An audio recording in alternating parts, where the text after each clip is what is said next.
de caer en nuestro empeño de combatir este tema dramático de la corrupción en Colombia.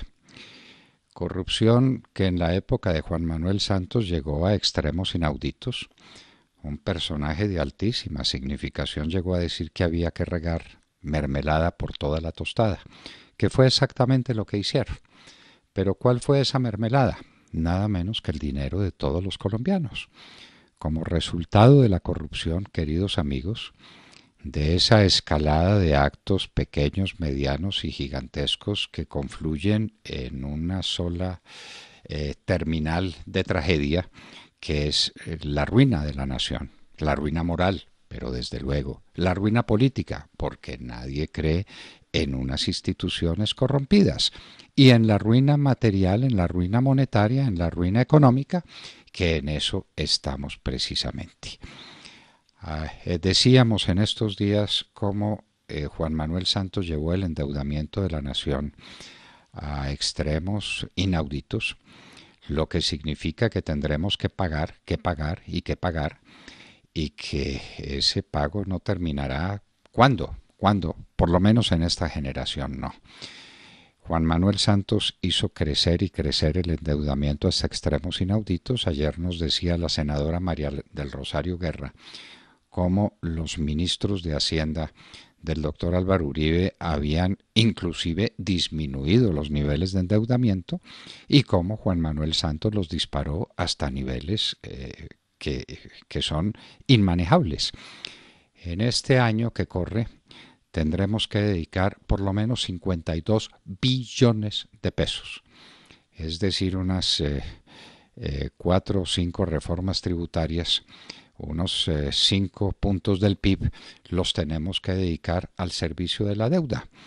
Si uno viera esa deuda reflejada en obras que se hicieron, carreteras que se construyeron, puertos que se mejoraron, dragados de los ríos que se hicieron, decía, bueno, nos quedó el endeudamiento, pero ahí están las cosas. Pero es que tenemos la deuda y no tenemos nada. Las carreteras de Colombia son un desastre. Así pueden decir lo mismo todos los ministros de transporte que tienen la obligación y que la cumplen de qué manera de exaltar cualquier kilómetro de vía que se construye en un país que los necesita por miles de kilómetros. Estas cosas que estamos diciendo, señores, debieran atraer el interés de toda la nación para sacar consecuencias y para hacerle un frente común al hecho de la corrupción y de su origen, que está también conectado y de qué manera con el tema del narcotráfico que disolvió las costumbres del país, que le puso un poder económico gigantesco, una capacidad de presión y de soborno inaudito a los peores criminales que hay, que son los narcotraficantes. De manera que todo viene enlazado. El problema de Colombia es uno solo, compuesto por muchas vertientes, una de las cuales, este de la corrupción, es dramático.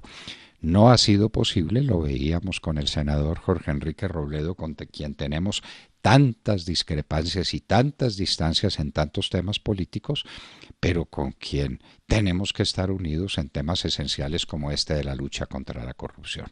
Juan Manuel Santos fue elegido en medio de una conspiración corrupta que los colombianos tienen que entender y que tienen que rechazar y a los que les tiene que repugnar. Y utilizando todos los mecanismos del poder para llevarnos hasta estos extremos indecibles.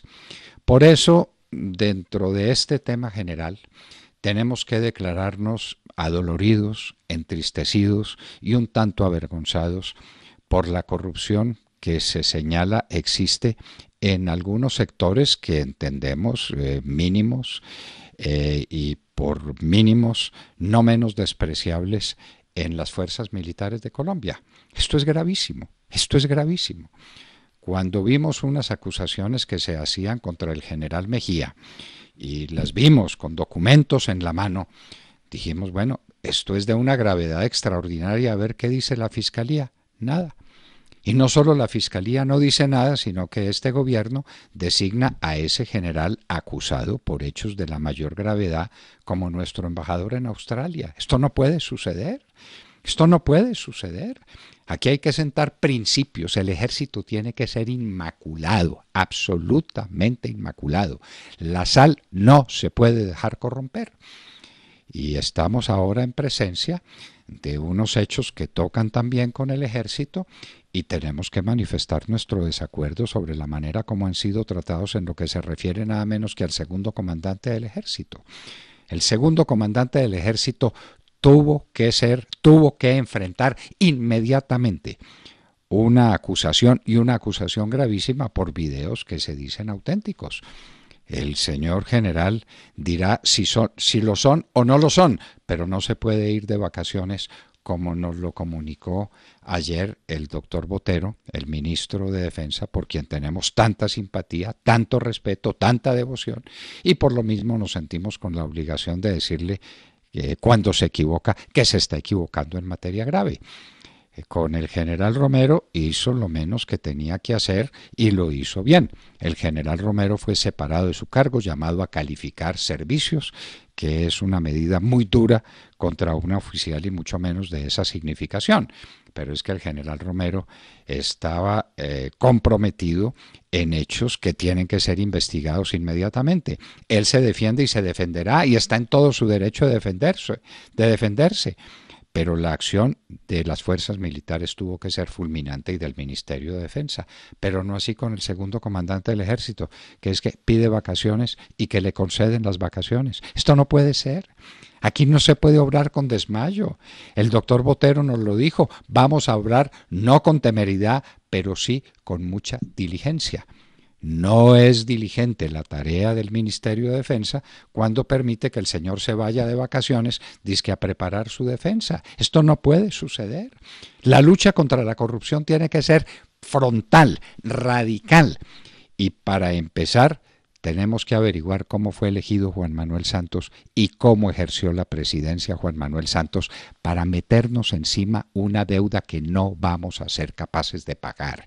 Y cómo desapareció, como por arte de magia, una bonanza petrolera que hubiera podido arreglar grandes problemas, no todos, pero sí muchos de los problemas de infraestructura que tiene este país, y la plata se la robaron. Y aquí no pasa absolutamente nada. Porque no tenemos fiscalía, porque no tenemos poder judicial, porque el poder judicial viene desde el poder político a través del Congreso por conducto del Consejo Superior de la Judicatura. Eso lo quisimos remediar con un proyecto de reforma constitucional que presentamos al Congreso en el que desaparecíamos el Consejo Superior de la Judicatura. El gobierno de entonces archivó nuestro proyecto y dicen que ahora hay otro esfuerzo de una persona tan inteligente y tan diligente como la actual ministra de Justicia, Margarita Cabello, que tiene, sin embargo, un viceministro, un primer viceministro de Justicia que, válganos Dios, ¿y de dónde viene? Pero Margarita Cabello tiene un proyecto de reforma. No lo conocemos, pero si mantiene el origen del poder judicial prendido del poder de los políticos, no hay nada que hacer. Y si no se condena de la manera más radical el que la Procuraduría y la Contraloría General de la República sigan como bastiones del clientelismo, como lo hizo Edgardo Maya Villazón, que es entonces el personaje de más influencia en el Poder Judicial, porque nombró amigos de los magistrados de las Cortes en altos cargos en la Procuraduría y en la Contraloría. Eso no puede ser, no puede ser. Contra la corrupción tenemos que hacer un frente común. Todos. Aquí no hay izquierda, ni derecha, ni centro, ni nada. Somos los colombianos quienes tenemos la obligación de levantarnos a gritar: no aceptamos la corrupción, venga de donde venga, y la tenemos que castigar. Y la tenemos que castigar de verdad, con la repugnancia de los ciudadanos, la sanción social que vale mucho, pero con el castigo de los jueces, que en esto han sido muy inferiores a sus deberes, habrá que decirlo otra vez.